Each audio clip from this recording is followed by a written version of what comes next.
Այսօր խոսանք նորից երկրպագության մասին, բերեք արդանք Երեմիայի մարգարեություն 7-ի առաջինից։ Ահա այն պատգամը, որ Տերը տվեց Երեմիային ասելով, կանգնիր Տիրոջ տան դռան մոտ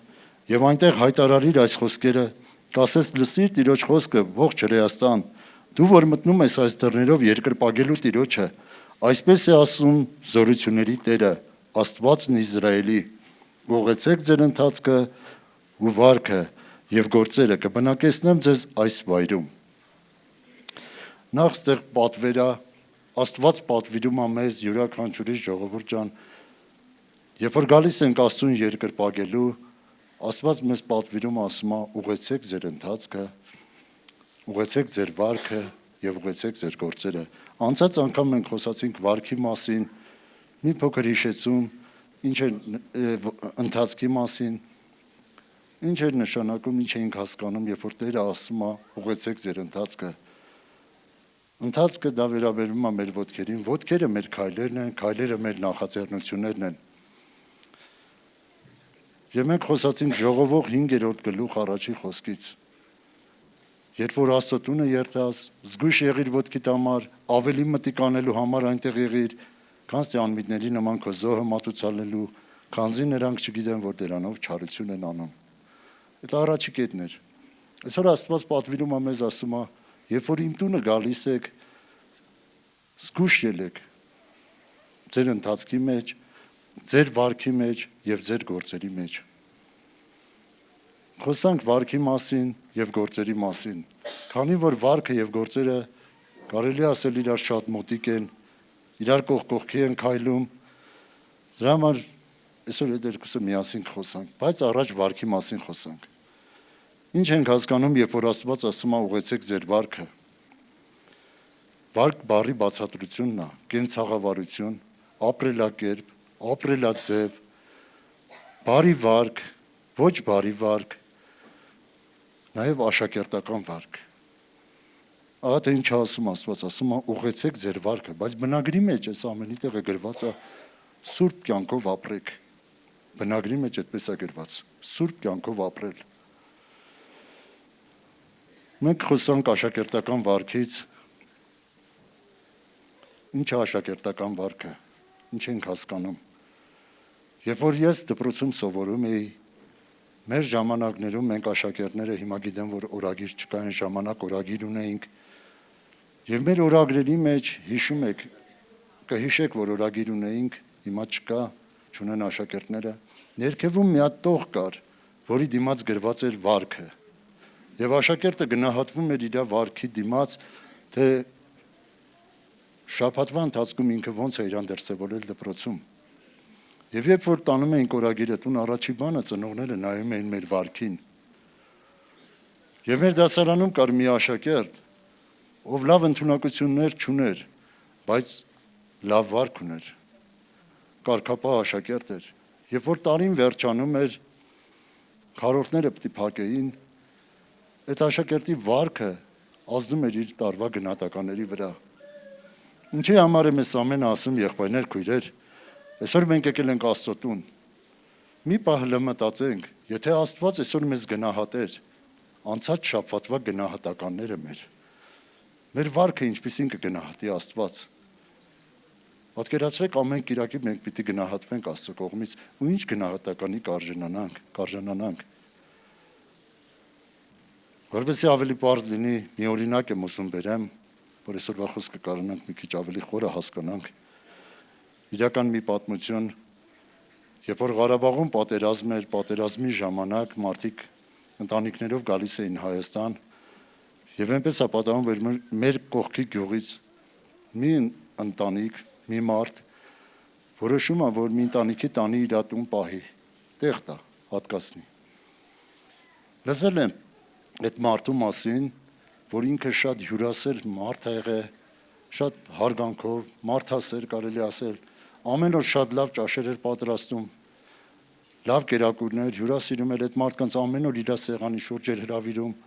մի խոսքով շատ լավ վերաբերմունք է ցույց տվել։ Եվ ինչ որ ժամանակ հետո այս ընտանիքին հրավիրում են Հայաստանի մեջ հեռու միտեղ հարսանիքի։ Եվ այնպես է, որ ամբողջ ընտանիքով պիտի գնան հարսանիքի, բայց տանը մնում են միայն հյուրերը։ Երբ որ իրիկունը ուշ գալիս են տուն, տանտերը տեսնում է, որ իր տան հյուրերը ննջասենյակի պատուհանը ամբողջությամբ քանդել են։ Զարմացած դայում ասում են, ինչի համար եք քանդել։ Ասում են, բարեկամ, մենք որոշեցինք, որ այլևս ձեզ շատ չհոգնեցնենք, ձանձրացնենք, մեր համար մի նոր դուռ ենք բացել, որ այստեղից ելումուտ անենք։ Եվ տանտերը, քանի որ սեփականատերն է, ինքը ունի իրավունք, իշխանություն, դուրս անում այդ մարդկանց իրատանից։ Այսօր մենք Աստծո տան մեջ ենք, ժողովուրդ։ Աստծո տունը պատկանում է Աստծուն։ Ինքնատնօրենը, թագավորը, կառավարիչը։ Եվ այսօր Աստծո տան մեջ մենք ինչ ձևով ենք մեզ պահում։ Արդյոք մենք Աստծո տան մեջ ինչ-որ բաներ փոփոխության ենք ենթարկում, ինչ-որ նոր պրոյեկտներ ենք գցում։ Գիտեք, ամեն մեկս այսօր եկել ենք տարբեր ընտանիքներից, տարբեր գյուղերից, տարբեր քաղաքներից հավաքված մարդիկ ենք այստեղ։ Բայց Աստված ասում է, ես ուզում եմ, որ իմ կարգ ու կանոնով լինեք իմ տան մեջ։ Չլինի, որ մենք գանք այստեղ եւ մի ոտքով լինենք եկեղեցում եւ մի ոտքով լինենք աշխարհում։ Մի ձեռքով բռնենք եկեղեցին եւ մի ձեռքով էլ բռնենք աշխարհը եւ այդ անենք սիրելով։ Չլինի, որ մեր սովորությունները բերենք եկեղեցի, աշխարհը բերենք եկեղեցի։ Աստված ասում է, որ ես ուզում եմ դուք իմ կարգ ու կանոնով լինեք, որովհետեւ մենք իր տան մեջ ենք։ Սիրելի Աստծո ժողովուրդ, Պողոսացիս 3-րդ գլխում գրված է, ասում է մի ստեք իրար, մի խաբեք իրար, ձեր վրայից հանեք հին մարդ իր գործերով եւ հագեք նոր մարդը, նորոգված Աստծո պատկերի կերպարանքով։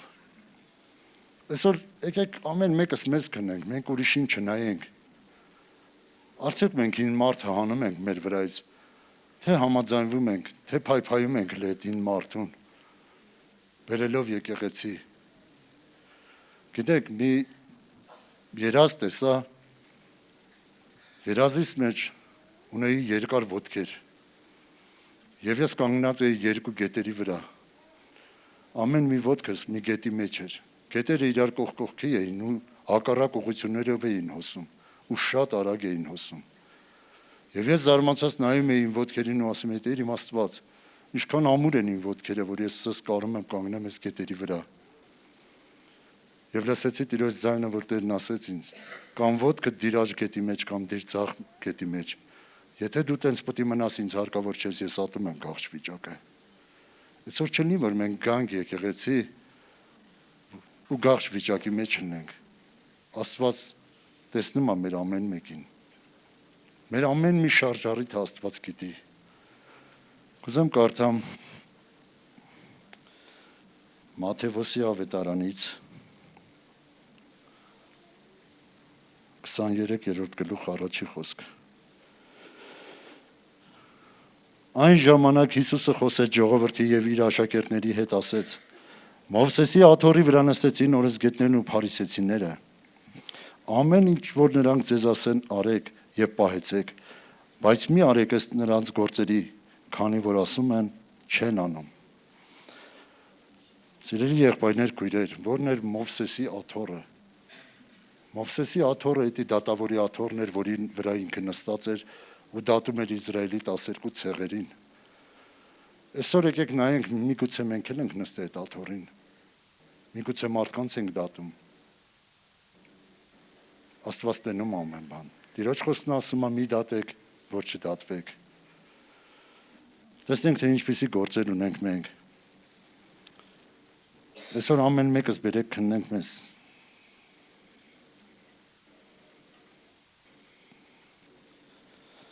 Կարդանք 5-րդ խոսքից։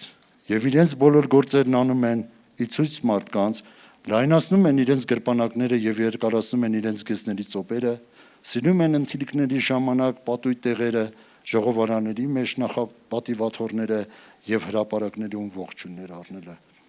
Ժողովուրդ, մենք ուրիշից գործ չունենք։ Եկեք ամեն մեկս այսօր մեզ նայենք։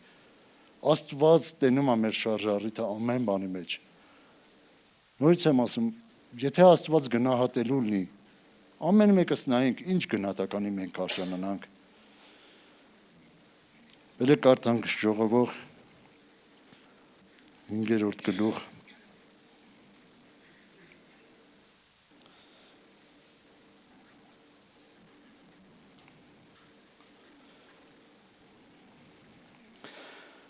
2-րդ խոսքից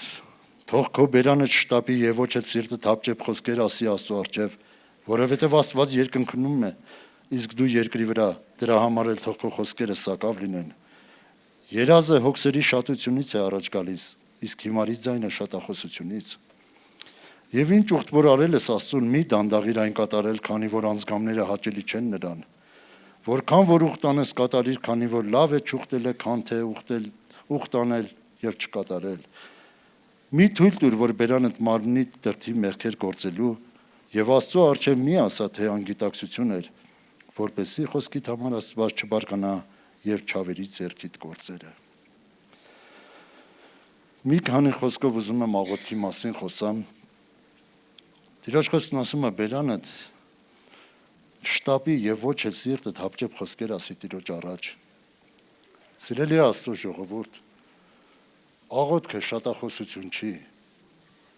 որ մենք մեր շատախոսությունով պիտի զարմացնենք Աստծուն։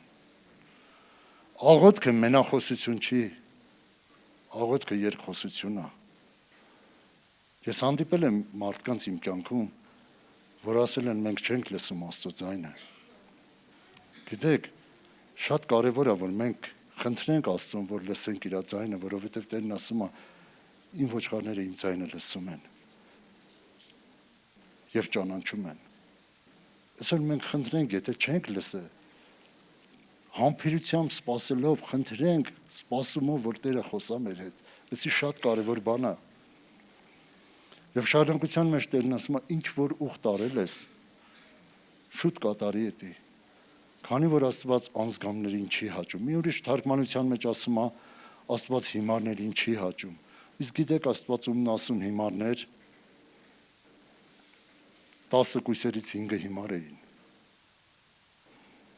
Անձգամները Տերը ասում է նրանք են, 14-րդ Սաղմոսում ասում է, անձգամն իր սրտի մեջ ասեց, թե Աստված չկա։ Տեսեք ինչպեսի անվանում է դնում Աստված են մարդուն, ով որ ուխտազանց է լինում։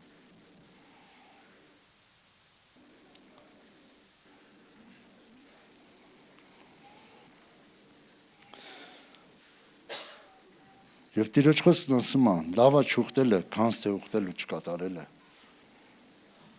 Այսօր եկեք նայենք, կարող է սխալմամբ, կարող է մոռացել ենք։ Երբ որ Հովնան մարգարեն գետ ձուկի փորի մեջ էր հայտնվել, մի աղոթ բարձրացրեց Տիրոջ այնտեղից, գիտեք ինչ ասեց։ Ասեց, աղոթք էր անում, խոսք տվեց Տիրոջը, ասեց իմ բոլոր արած ուխտերս կկատարեմ։ Եվ իմ գոհության ձայնով էլ քեզ զոհ կմատուցեմ։ Գոհության ձայնով քեզ զոհ կմատուցեմ։ Կարևոր է, որ մենք այսօր կարող է պահի տակ մոռացել ենք ուխտեր կան։ Եկեք նորոգենք մեր ուխտը, հիշենք։ Միգուցե մոռացել ենք։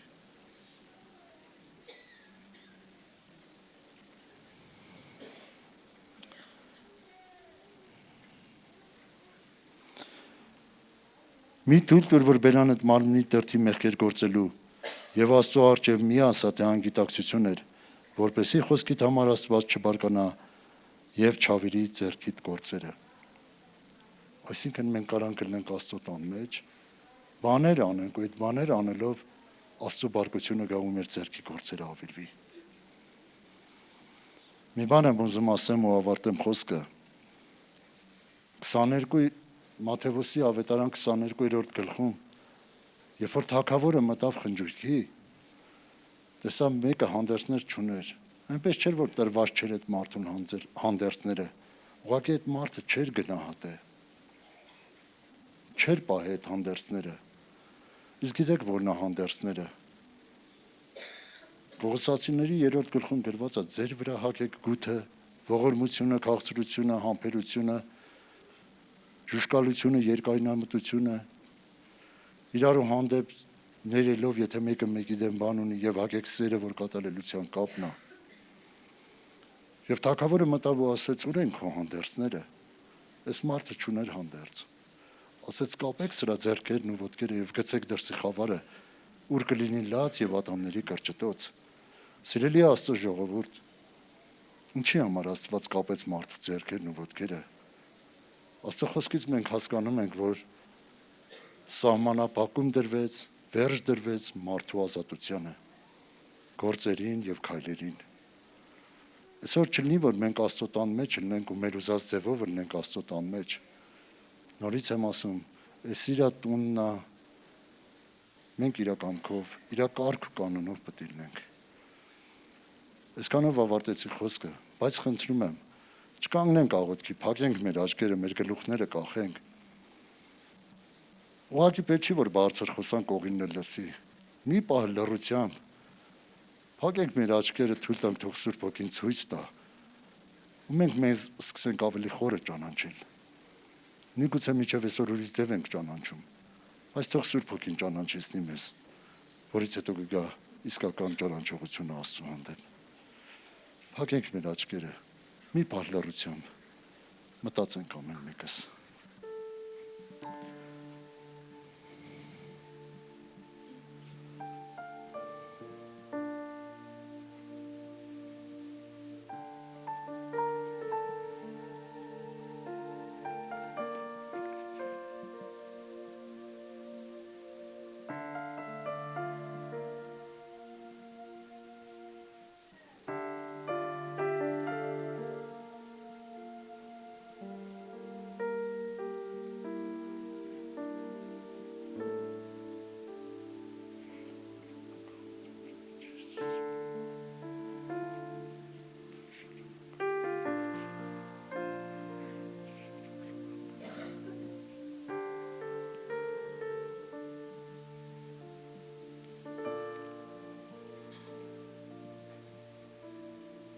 Այո, սիրելի Տեր,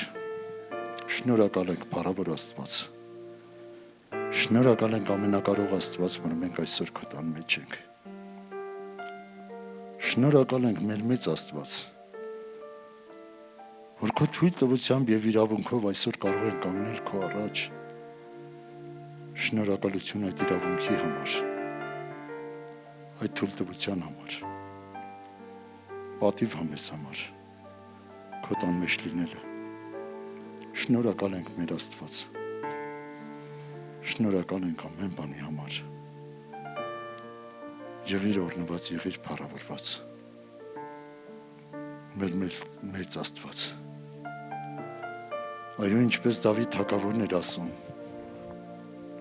ինչպես Դավիթ թագավորն էր խնդրում, որ մեր կյանքի բոլոր օրերում էլ մենք լինենք քո տան մեջ, օգնիր մեզ Տեր, մենք չենք ուզում, երբ որ կանգնենք քո առաջ ու բացվի մեր կյանքի օրագիրը ու վատ բաներ գրված լինի մեր մասին, սովորեցրու մեզ Սուրբ Հոգի, հանդիմանիր մեզ, խրատիր, սովորեցրու, շնորհակալ ենք ամեն բանի համար, լինի ողջ փառքը, պատիվը, օրհնանքը, մեծարանքը մեր Տեր Հիսուս Քրիստոսի անունով թող փառավորվի Հայրը, Որդին եւ Սուրբ Հոգին, հավիտյանս հավիտենից, ամեն։